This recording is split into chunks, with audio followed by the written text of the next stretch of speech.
Social facilitation adalah Assalamualaikum warahmatullahi wabarakatuh.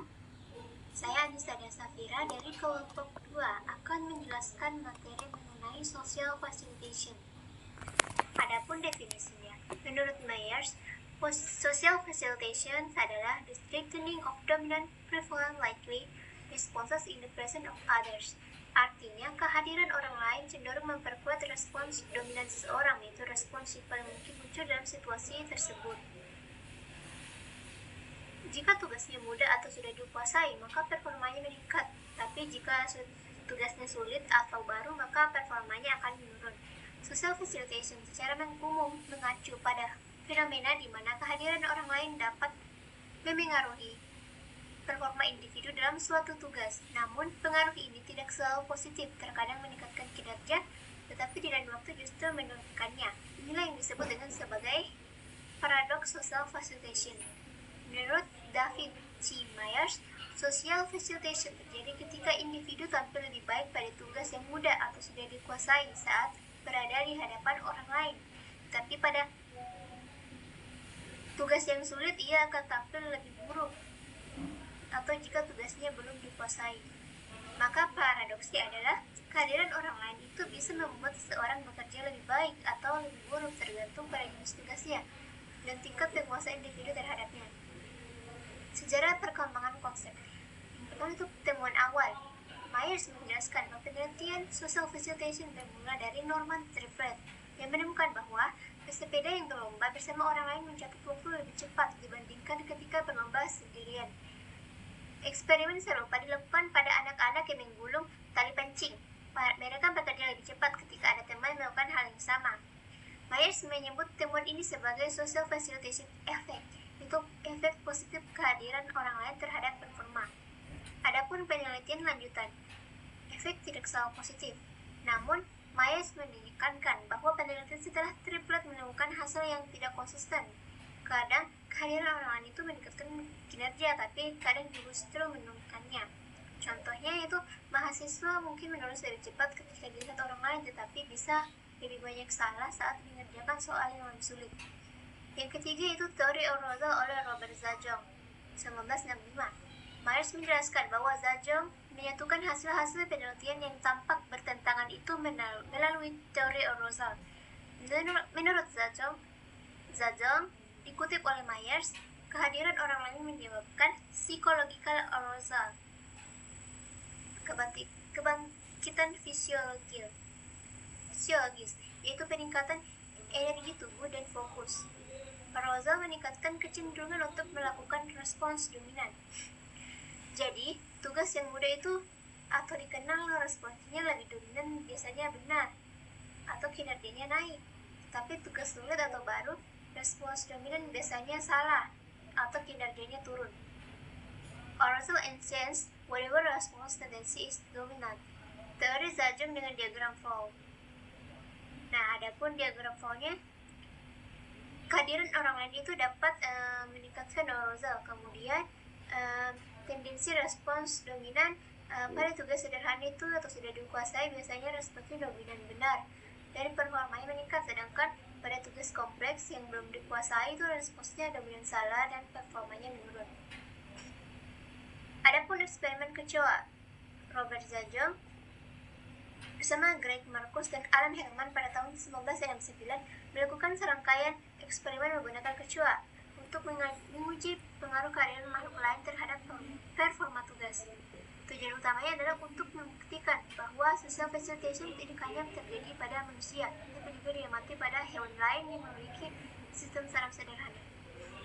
Yang pertama itu subjek dan lingkungan eksperimen. Subjek yang digunakan adalah kecoa yang secara alami memiliki kecenderungan untuk lari menuju tempat yang gelap atau hipnosis. Lingkungan eksperimen berupa labirin atau maze transparan dibagi menjadi dua jenis. Pertama, lintasan sederhana yang lurus dari titik awal menuju ruangan gelap di ujungnya. Lintasan kompleks jalur berbelok-belok yang mengharuskan kecoa mencari arah menuju ke ruangan yang gelap. Labirin ini diterangi cahaya terang yang tidak disukai kecoa, sehingga kecoa memiliki dorongan alami untuk segera menuju tempat gelap. Kondisi eksperimen. Zajong membagi eksperimen menjadi dua kondisi utama, yaitu kondisi individu alone condition. Kecoa berlari sendiri di dalam lintasan tanpa adanya kecoa lain yang menyaksikan. Yang kedua yaitu kondisi dengan penonton, audience condition. Kecoa lain ditempatkan di dalam tabung transparan di sekitar lintasan sehingga kecoa yang berlari dapat dilihat oleh kecoa lain tetapi tidak dapat berinteraksi langsung. Dengan cara ini Zhao memastikan bahwa pengaruh yang muncul bukan akibat kompetisi langsung, melainkan murni karena kehadiran penonton atau audience effect. Yang ketiga yaitu prosedur eksperimen. Setiap kecoa ditempatkan pada titik awal lintasan.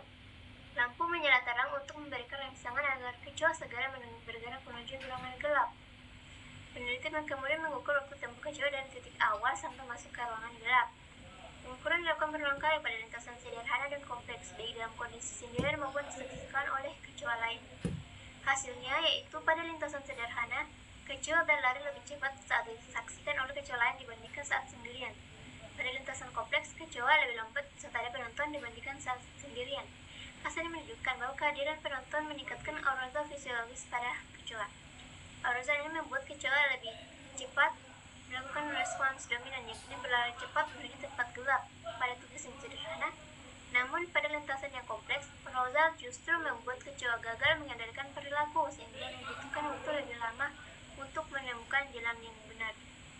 Kesimpulan dari eksperimennya yaitu kehadiran makhluk lain meningkatkan tingkat arousal.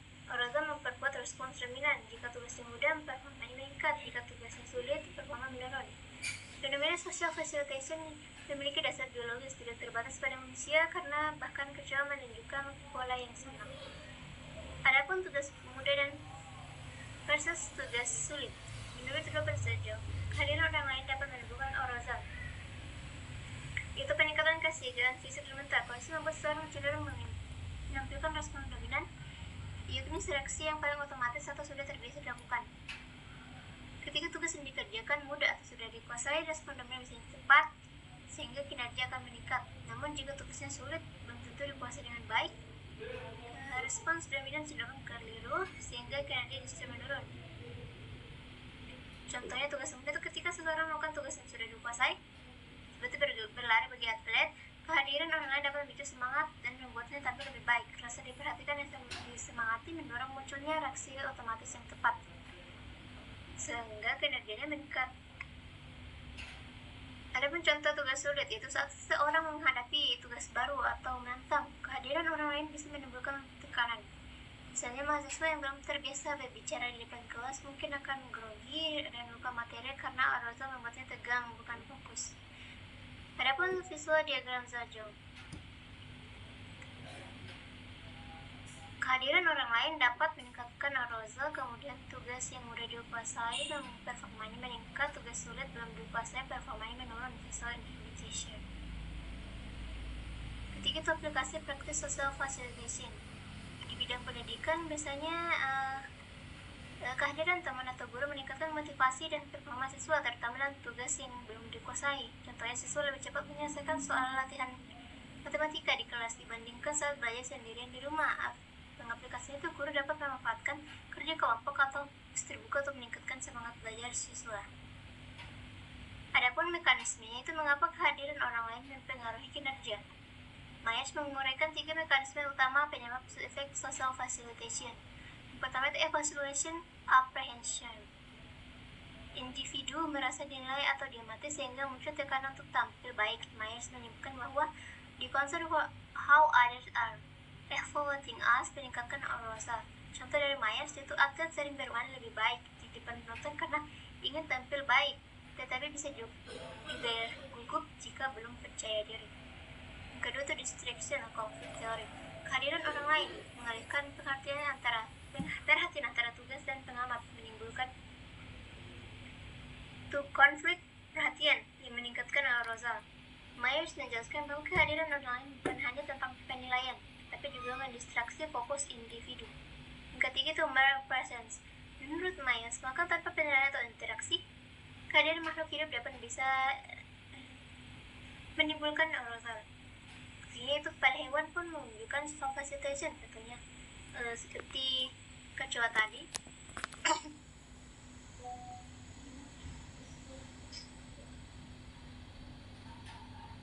Intinya efek ini alami dan biologis, bukan hanya psikologis.